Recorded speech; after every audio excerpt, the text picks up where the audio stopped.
Hi, everybody. My name is Mackenzie Elizabeth. Welcome to my channel, Me Conscious. Today, I want to speak with you about life after attempted suicide.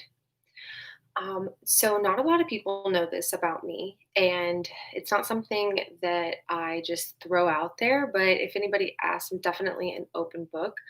But I want to be able to share this with you, for one, to tell you that you're not alone if you feel this way. If you feel like there's nothing else you can do but die, you're not alone. You're not the only person who has felt this way. If you've gone through this as well, I want this to be able to help you expand, to be able to take your life in a further direction. So, right now in my life, I'm a spiritual guide and an intuitive healer. I work with Kundalini energy. I'm a certified Kundalini yoga instructor. I also have a 1 hour yoga intensive training, and I am in school to be a psychologist. Um, a little bit about my background story. I was bullied a lot, and I grew up with a sister who was addicted to drugs due to her own traumas. Going into my life, it created a lot of trauma and a lot of subconscious blocks. It's a lot of subconscious hate towards myself. So, therefore, I was attracting a lot of that into my life when it came to my friends and my boyfriends and the people I surrounded myself with. Um, so, leading up to that, leading up to this point in my life, I was 23 years old and I was working at a private practice as a phlebotomist in a lab. I'd worked very hard to get to that point in my life, but it was very difficult. I was still only making ends meet and was having to work a second job just to bring in some extra cash so I could, afford groceries and just put a little money back in savings because my job was literally only paying the bills. Um, then I had brought in a boyfriend into my life who was using and selling drugs and also was exploiting them or, introducing myself to drugs. And I had always told myself that I would never, do things or experiment with drugs because of my sister's past, or not even her past, it's her present moment, even till this day. But what this did, it opened up a lot of chemical reactions in my brain that pushed me into a completely different direction of my life. I never got addicted to drugs. I never did anything, extreme, but this is just where I was in my life. Um, at my job, I was being bullied a lot. I was being hated on a lot. I would have people go out of their way just to get me in trouble or just to get the light off of them and onto me so that it would be, look at what she's doing. It's horrible. It's wrong. But really, I was just a young person learning in a different field and just a person in general, just learning and experiencing life. They made it very difficult for me to be at work um, and just be present or want to go to work. And then when I came home, I had a very abusive boyfriend, someone who sold drugs, would take my money, who wouldn't clean the house, who didn't have a job, who would mentally abuse me. And it eventually started moving into pushing and just getting rough with our relationship. He never hit me, but he did push me, um, and it never really felt good. I never really felt loved, and our relationship was never very romantic or very loving. It was just very there. I don't know how to explain it. Um, so what happened one day was I got to a breaking point. I got to a breaking point where I was mentally just fed up with my life and I was done just living it. I was done going to work. I was done going home and being abused mentally and physically. And I had actually gone to the doctor and let them know that I was a little depressed. And so he prescribed me antidepressants. And one day, and they were doing okay. They were doing okay with my mental health. They were kind of helping, but not really. They were just making me a little more tired, and they didn't really change anything because my outside world wasn't changing. And one day when my boyfriend was leaving for the gym, I was just very upset for some reason, and I was crying, probably because we were fighting about something again. And I was crying on the kitchen floor, and I was just sitting and I was just bawling my eyes out. And he came up to me and picked me up off the kitchen floor, and it was very loving and it was very soothing and it was very like, I love you. And we didn't, like I said, we didn't have that type of relationship. Um, and he actually kissed me before he left for the gym, and he'd never kissed me like that before in our whole relationship. In the whole year that we'd been dating, he had never kissed me like that. And it actually, the moment he left for the gym, it's like it flipped a switch inside of me. Like, if this is what love is, I want to die. I don't want to do this anymore. I can't do this anymore. So I went to go take a shower to kind of like wash everything off, kind of how we do. We just kind of like cry in the shower and let it all go. But something inside of me just poured over me and was like, I can't do this anymore.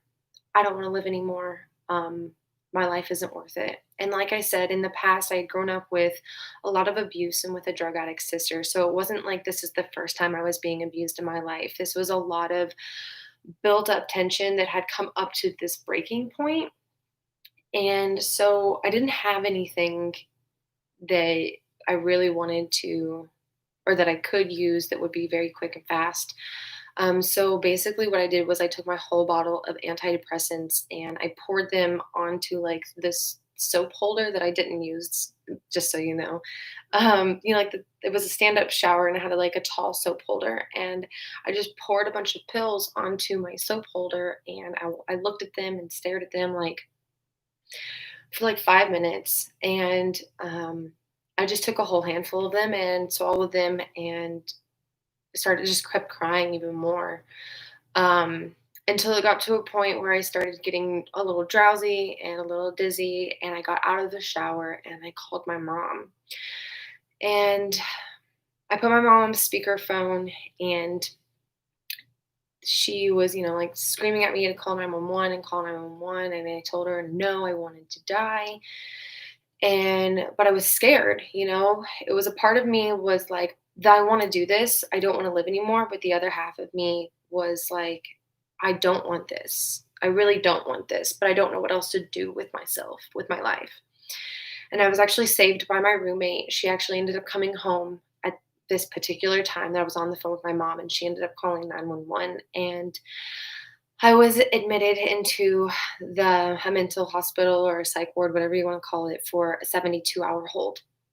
Um, and I was thankful for that moment because it actually opened me up to a lot. It actually opened me up to see the people who actually needed mental health and to myself of what I was actually going through, and that I really didn't want to die and I actually wasn't suicidal, that I actually just needed to let a lot of emotions go and that I needed a mental break and a physical break from life because I was being overwhelmed and I felt like I had the weight of the world on my shoulders.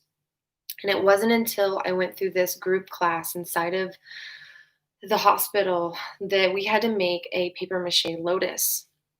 The paper mache lotus, the way she explained it was that the lotus it grows through the mud. It's down deep inside of the water, inside of this muck.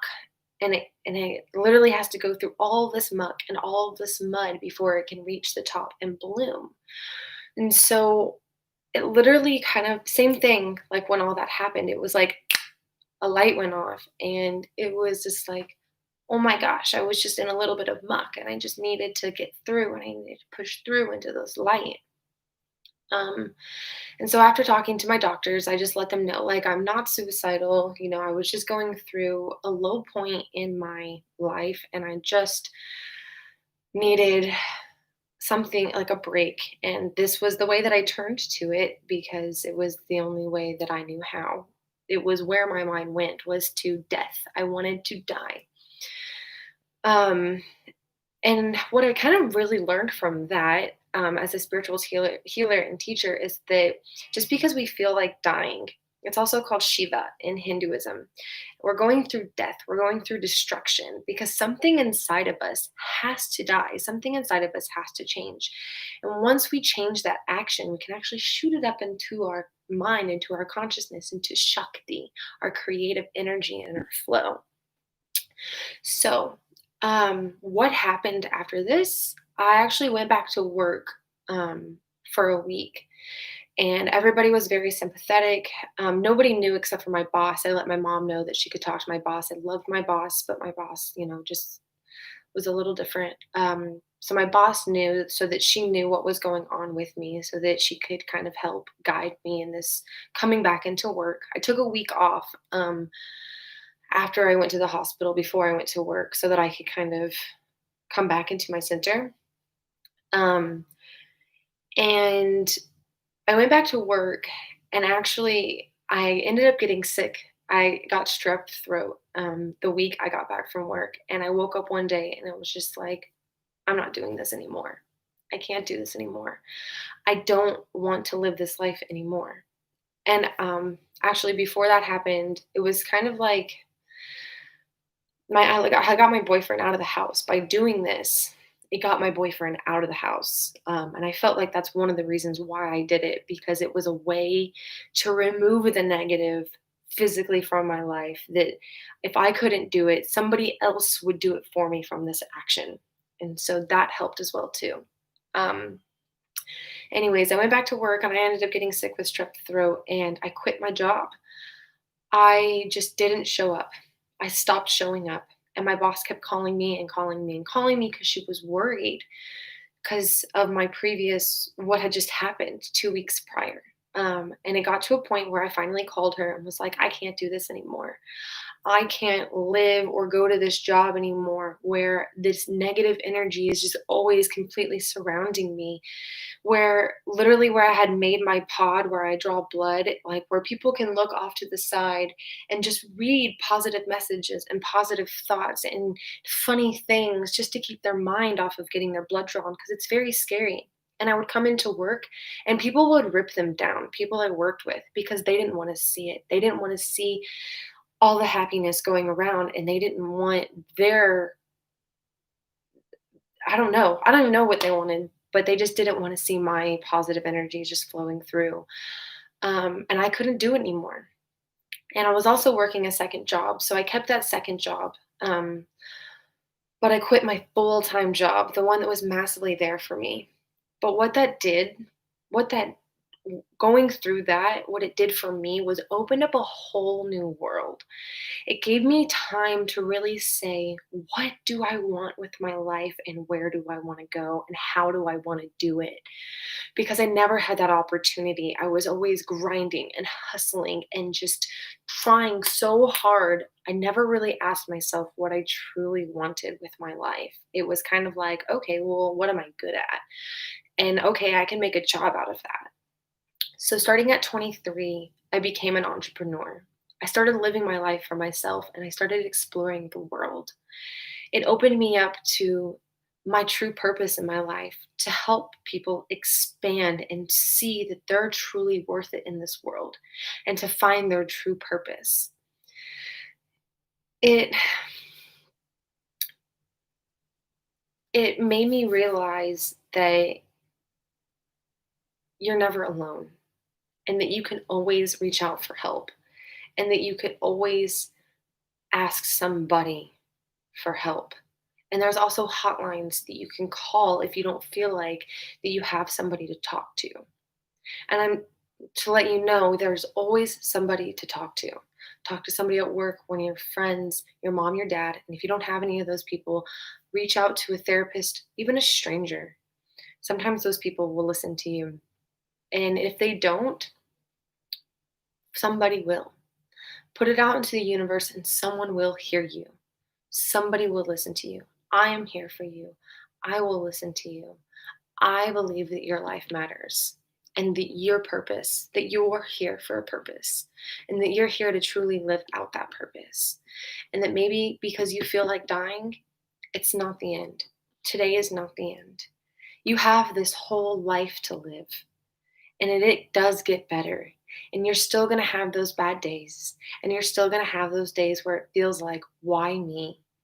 But really, what the world is trying to show you and allow you to see is that it's not why me, it's what can I learn from this situation? How can I transform? And how can I change? Today, I am now leading a life in my true purpose. And I have, after going to India and getting my 200-hour certification in Kundalini, which I was divinely guided to, I had this spiritual awakening that I would like to be a psychologist. And not even just be a psychologist, but study psychology, to study the mind even further.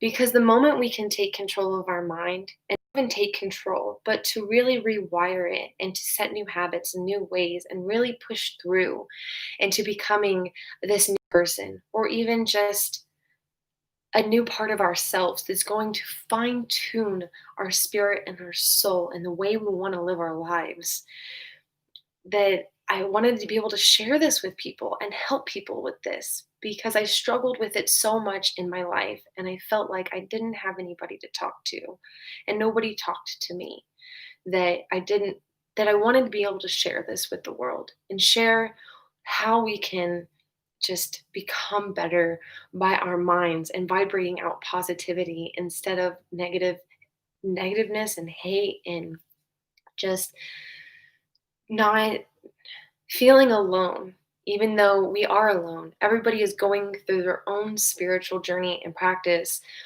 but you can always reach out to someone, and someone is always there. And we're actually never alone. We're surrounded by so many people in this world. And I just want to reach out a hand. And my message, I want to share this message with you because I hope it helps you understand and just find the light in this world. That I know you're going through a hard time, but you are not alone. And other people do experience these things too, whether you think they have or not. And if you need somebody to talk to, please message me, comment me, or follow me on any of my social links on Facebook and Instagram, and I will help you just set a purpose with your life. Find your soul purpose if you haven't already done so, or even just someone to talk to. I hope that this message and my story has just touched your soul just a little bit. And even if it hasn't, just thank you for listening to me and to my story and message. Have a beautiful day. Thank you so much for being here and being a part of the world.